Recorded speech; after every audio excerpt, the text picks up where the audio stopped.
Hi guys, welcome to our channel playing with English.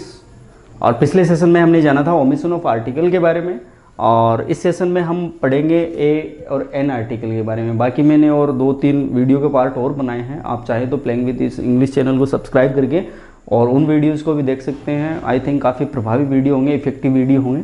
तो चलिए शुरू करते हैं। ए और एन,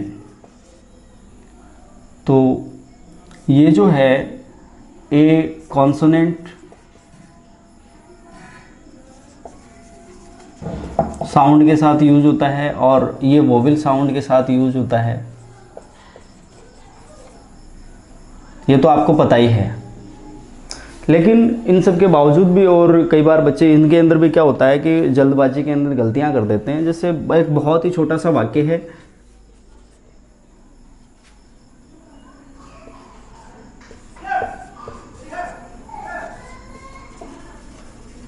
सीजिन के LLB ग्रेजुएट।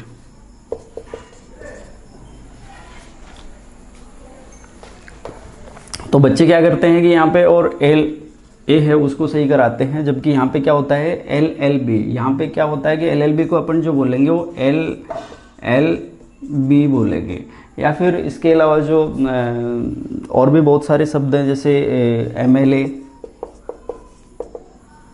IAS, इनके साथ में क्या होता है कि हमें एन आर्टिकल का यूज करना होता है, ए आर्टिकल इनके साथ में यूज नहीं होता। आइए देखते हैं कि कुछ फिक्स फ्रेजेज ऐसी है जिनके साथ में ए आर्टिकल यूज होता है और ज़्यादातर एग्जाम में वही पूछे जाते हैं। तो एग्जाम बेस्ड ही मैं बताऊंगा, बाकी जनरल जो है ए और एन का प्रयोग है वो तो आपको पहले से ही पता है। आप 6, 7, 8, 9, 10 तक पढ़ते आए हैं, तो उसके ऊपर क्या बात करना, ठीक है। हम तो गाइज ये कुछ फ्रेजेज हैं जिनके साथ में क्या है कि ए या एन आर्टिकल में इससे ही आता है, और एन आर्टिकल यहाँ पे और टेक एन इंटरेस्ट है उसी के साथ में आएगा। बाकी और इनके साथ में क्या आएगा, कौन सा आर्टिकल आएगा, ए आर्टिकल आएगा। तो इनको और क्या है कि और इनका कोई अल्टरनेटिव नहीं है, और इनको क्या है कि याद ही करना पड़ता है। तो कई बार क्या याद करने के बाद भी और भूल जाते हैं, याद नहीं होता है, कन्फ्यूज हो जाते हैं। चलो एक ट्रिक के द्वारा हम इसको देखते हैं। इन ए फिक्स कठिन परिस्थिति, इन ए हरी शीघ्रता से, इन ए नटसेल संक्षेप में, कीप ए सीक्रेट गुप्त रखना, एट ए स्टोन्स थ्रो कुछ दूरी पर, ए शॉर्ट वाइल अगो कुछ देर पहले, एट ए लॉस्ट किंग कर्तव्य विमूढ़, कि क्या करूं क्या नहीं करूं, जब कुछ भी समझ में नहीं आता है तो वो स्थिति, at a loss. Take a fancy to, इसका मतलब होता है शौकीन होना, किसी चीज़ के अंदर इंटरेस्ट होना। टेल ए लाई, झूठ बोलना, एज ए रूल नियम तय है, और at a stage, as a stage के दो अर्थ होते हैं, अवधि और विस्तार, फैलाव, कितनी दूरी तक। तो ये है, तो आइए हम इसको देखते हैं एक छोटी सी स्टोरी के द्वारा। अंग्रेज़ों के ज़माने में या भारत जब गुलाम था तो क्या होता था कि क्रांतिकारी जो हैं वो छुप करके रहते थे और अंग्रेज़ों के जो टारगेट थे उनको वो विफल करते रहते थे। तो उसी ज़माने में और 2 क्रांतिकारी थे, तो उनमें से एक को क्या है कि कोई मैसेज पहुंचाना था कहीं और, तो उसने दूसरे साथी से कहा, और उसको अंग्रेज़ों ने चारों तरफ से घेर लिया था। अंग्रेज़ों ने उसको चारों तरफ से घेर लिया था, यानी वो वहाँ पे इन ए फिक्स सिचुएशन में था, तो कठिन परिस्थिति में वो था। और उसने अपने दोस्त से कहा कि वो क्या करे, इन ए हरी, शीघ्रता से वो जाए और जाकर के दूसरा जो क्रांतिकारी है उस तक मैसेज पहुँचाए। और वो जो चीज़ें थी वो उसने उसको क्या हुआ, संक्षेप में यानी शॉर्ट में समझा दी, ठीक है। और समझाने के अलावा उसको कहा कि ये सारी बातें जो मैं आपको बता रहा हूँ ये एक मिशन की बातें हैं, भारत को आज़ाद कराने के मिशन की बातें हैं, इसलिए इनको क्या रखना है, गुप्त रखना है, यानी आपको कीप ए सीक्रेट रखना है। तो जो चला गया वहाँ से, तो उसने देखा कि कुछ दूरी पर, कुछ ही दूरी पर, एट ए स्टोन्स थ्रो, उसने देखा कि कुछ जो अंग्रेज पुलिस वाले हैं वो वहाँ पर खड़े हैं, ठीक है। तो उसने देखा कि कुछ अंग्रेज पुलिस वाले वहाँ पे खड़े हैं, और उसके बाद में वो आगे चलता गया तो वहाँ पे और जो पुलिस वाले थे, जो अंग्रेज़ थे, उन्होंने देखा कि कुछ देर पहले ही ये बंदा यहाँ से गुजरा था, ये आदमी यहाँ से गुजरा था और अब वापस आ गया। तो उनको उन पे शक हुआ, और शक होने पे उसको क्या किया, चारों तरफ से घेर लिया। तो वो जो मैसेंजर था, संदेशवाहक जो था, वो भी क्या हो गया वहाँ पे, जब उसको अंग्रेज़ों ने चारों तरफ से घेर लिया तो वो क्या हो गया, कौन सी सिचुएशन में चला गया, एट ए लॉस। वो भी किंग कर्तव्य विमूढ़ हो गया कि अब क्या करूं क्या नहीं करूं। और उसको पकड़ करके जो अंग्रेज पुलिस वाले थे उन्होंने क्या किया और उसको अपने अधिकारी के पास ले गए, अंग्रेज अधिकारी के पास ले गए, और जो उस समय क्या कर रहा था, ड्रिंक कर रहा था, वो ड्रिंक का शौकीन था। और वहाँ पे उसने उससे पूछा कि तुम कौन हो, कहाँ से आए हो, तो उसने क्या किया, टेल ए लाई, वो झूठ बोल रहा था, झूठ बोलने लग गया। तो उससे उसने क्या हुआ कि और उसको बोला कि भाई तुम झूठ बोल रहे हो और हमारे सामने झूठ बोलने के लिए तुम्हें दंड भी दिया जा सकता है, क्योंकि एज ए रूल, ठीक है, आप अंग्रेज अधिकारी, क्योंकि उसमें अंग्रेज़ों का शासन था, तो आप हमारे सामने यदि झूठ बोलते हो तो एज ए रूल, नियमतः है, नियम के द्वारा आपको दंड दिया जा सकता है। और इस प्रकार उससे 3 घंटे की अवधि तक, अवधि का मतलब है ए पीरियड ऑफ टाइम, ठीक है, तो 3 घंटे की अवधि तक उससे क्या हुई, पूछताछ की गई। तो ये एक छोटा सी घटना है जिसके द्वारा हम इनको देख सकते हैं कि इनेफिक्स कठिन परिस्थिति में था, वो एक क्रांतिकारी, और उसने शीघ्रता से, यानी इन ए हरी, उसने क्या हुआ, अपने दोस्त को बोला या जो उसके साथी था उसको कहा कि तुम शीघ्रता से जाओ, और उसको बात संक्षेप में, यानी इन ए ब्रीफ, छोटे शब्दों में उसको बात समझाई, संक्षेप में समझाई, और उसको कहा कि जो मैं बता रहा हूँ वो बातें क्या रखनी है, आपको गुप्त रखनी है, कीप ए सीक्रेट रखनी है।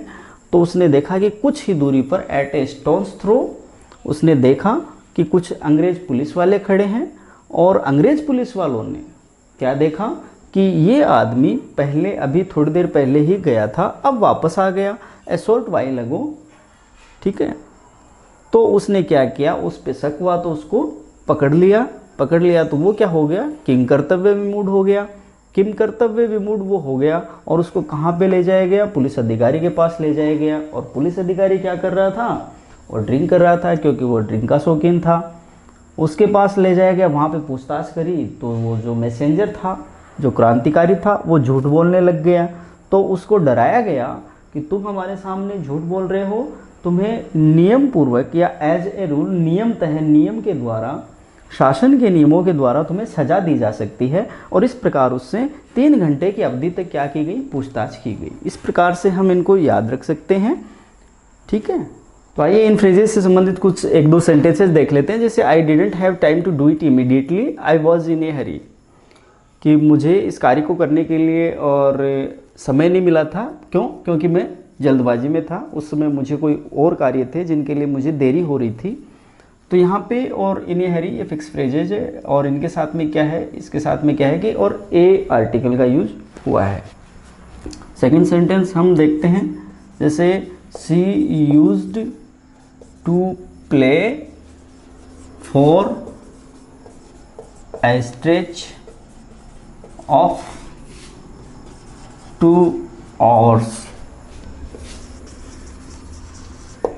She used to play for a stretch of 2 hours.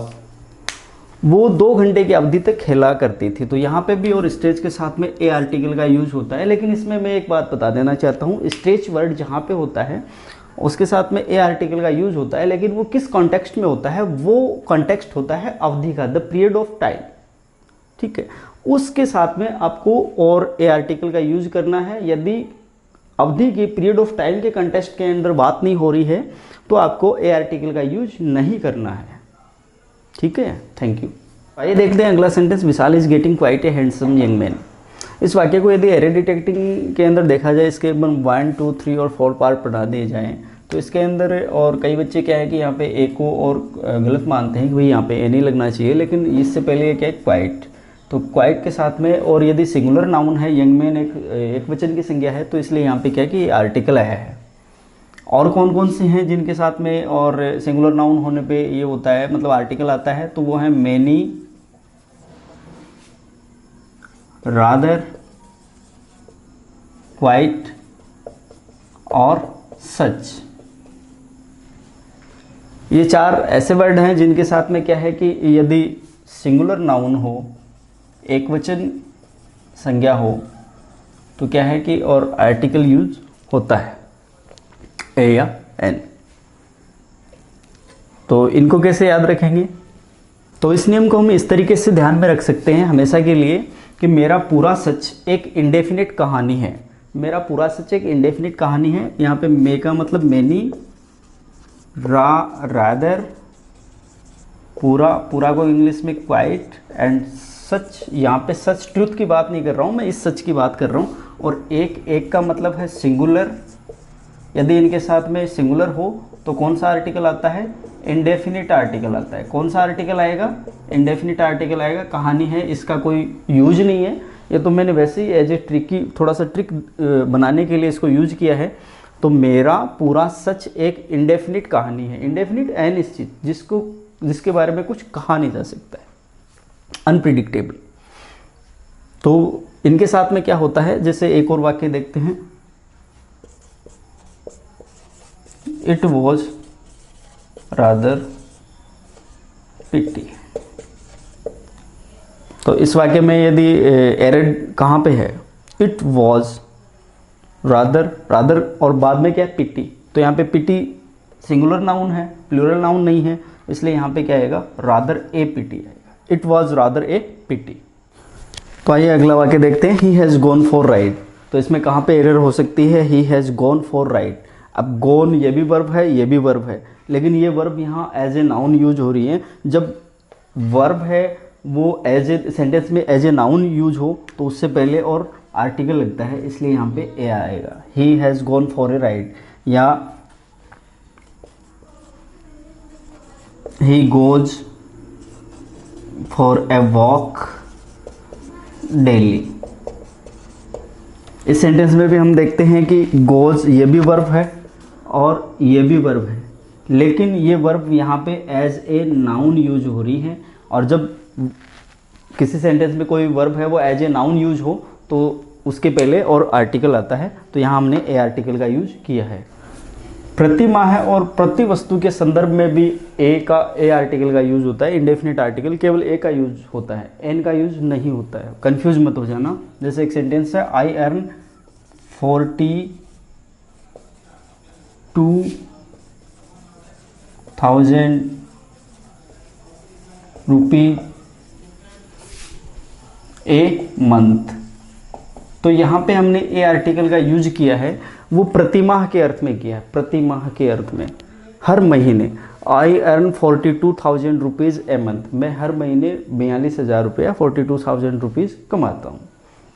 या फिर एक और सेंटेंस लेते हैं, जैसे माई कार रन्स 22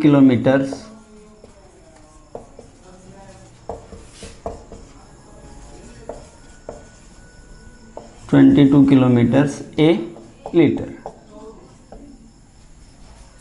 तो प्रतिमा है और प्रति वस्तु के संदर्भ में ए का यूज होता है।